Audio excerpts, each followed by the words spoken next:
भारत की विशाल नदी प्रणाली प्राचीन सभ्यता की नींव है। देश की सभी बड़ी नदियों के किनारे छोटे बड़े शहरों का विकास हुआ, जो मुख्यतः जलमार्ग परिवहन पर ही आधारित रहा है। लेकिन 19वीं सदी में रेल और सड़क परिवहन के विकास ने जलमार्ग परिवहन को पीछे धकेल दिया। माननीय प्रधानमंत्री श्री नरेंद्र मोदी जी ने देश में जलमार्ग परिवहन की उपयोगिता को समझा और 111 राष्ट्रीय जलमार्गों के विकास का संकल्प लिया। सड़क व रेल मार्ग के विपरीत जलमार्ग परिवहन न केवल कम लागत वाला है, अपितु ये पर्यावरण के अनुकूल भी है।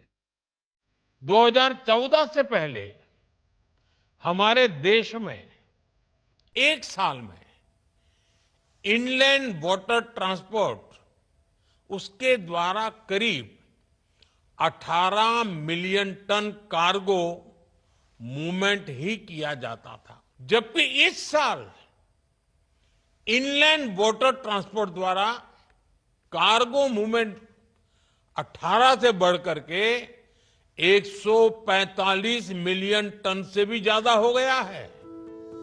गंगा नदी पर राष्ट्रीय जलमार्ग 1 के विकास के लिए जलमार्ग विकास परियोजना की शुरुआत 2018 में विश्व बैंक की वित्तीय और तकनीकी सहायता से की गई, जो वाराणसी को हल्दिया और कोलकाता बंदरगाह से जोड़ता है। ये 1390 किलोमीटर लंबा जलमार्ग उत्तर प्रदेश, बिहार, झारखंड और पश्चिम बंगाल को अंतरराष्ट्रीय बाजार से जोड़ता है।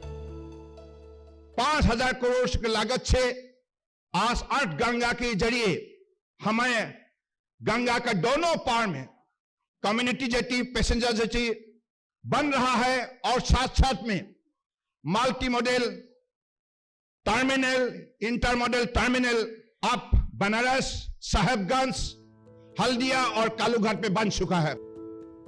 राष्ट्रीय जलमार्ग 1 पर वाराणसी, साहिबगंज तथा हल्दिया में मल्टी मोडल टर्मिनल और कालूघाट में इंटर मोडल टर्मिनल बनाए गए हैं। इन टर्मिनलों में अत्याधुनिक लोडिंग सुविधाएं, गोदाम, ट्रैकिंग सिस्टम, सड़क कनेक्टिविटी उपलब्ध है। जहाजों की सुगम आवाजाही के लिए फरक्का में एक आधुनिक नेविगेशन लॉक का निर्माण किया गया है। इसके अतिरिक्त एंड टू एंड ड्रेजिंग, सटीक हाइड्रोग्राफिक सर्वे, नेविगेशन एड्स, फेयरवे का रखरखाव और जीपीएस आधारित रिवर इंफॉर्मेशन सिस्टम जैसी तकनीकों से जलमार्ग को पूरे वर्ष चालू रखा जा रहा है। इसके साथ ही पुराने नेविगेशन लॉक की मरम्मत की जा रही है। इसके परिणाम स्वरूप राष्ट्रीय जलमार्ग 1 पर कार्गो परिवहन 16.4 MMT हो गया है, जो जलमार्ग विकास परियोजना के क्रियान्वयन से पहले केवल 5 MMT था। विकास के इसी क्रम में वाराणसी और साहिबगंज में मल्टी मोडल लॉजिस्टिक्स पार्क तथा वाराणसी और पटना में शिप रिपेयर फैसिलिटी का भी निर्माण किया जाएगा।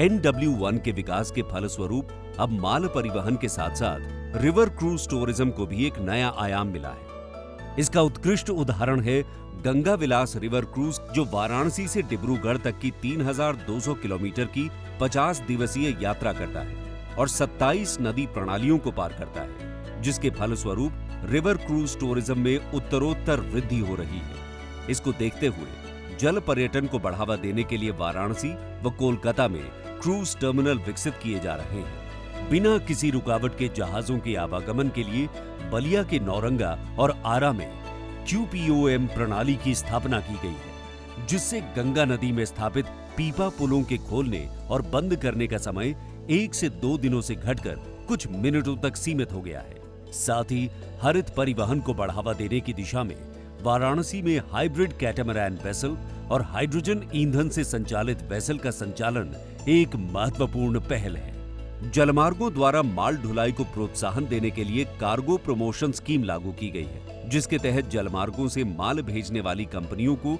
वित्तीय सहायता, लॉजिस्टिक समर्थन और टैरिफ रियायतें मिलती हैं।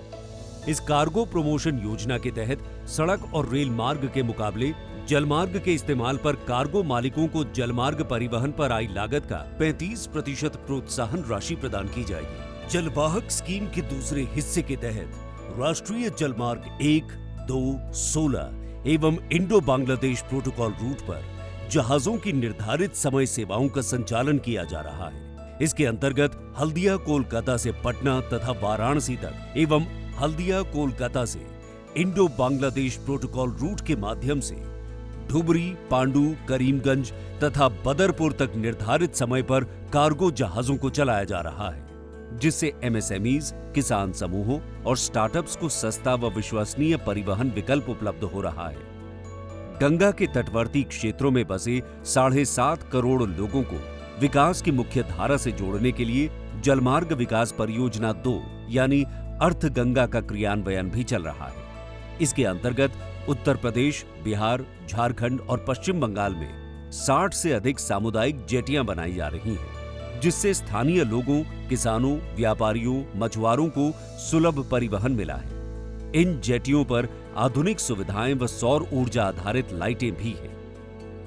लोग पहले अपने सामान लेके नाव से आते थे, तो उनको 2 फीट 3 फीट पानी में उतर के फिर अपना सामान लेके ऊपर जाना था मार्केट में। अब जट्टी बन जाने से क्या है कि नाव इस पे जट्टी पे लग जाएगी, फिर जट्टी पे लग जाने से ना उनको भीगना है, आराम से सूखे पे चले गए, फिर ऊपर चले गए अपने मंडी में सब्जियां बेचे, पैसे लिए, फिर अपने घर के लिए चले गए। पहले क्या था, ऐसे प्लेटफॉर्म वगैरह कुछ था नहीं, तो कई बार वो बड़े एक मेकशिफ्ट अरेंजमेंट की तरह लोगों को चढ़ाया जाता था।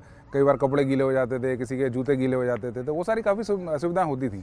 अभी एक प्रॉपर वे लगता है कि हाँ एक तरीका है जिससे आप बोर्ड कर सकते हैं, आराम से अनबोर्डिंग हो सकती है आपकी, तो आपको मतलब वो जूते हाथ में लेके चढ़ने का और पेंट ऊपर करके चढ़ने का जरूरत नहीं होता है। ये परियोजना केवल आधारभूत ढांचा खड़ा करने के लिए ही नहीं, बल्कि नदियों को ब्लू इकोनॉमी में परिवर्तित करने की ओर एक मजबूत पहल है, जो सतत, सुलभ, पर्यावरण अनुकूल और समावेशी विकास का प्रतीक है।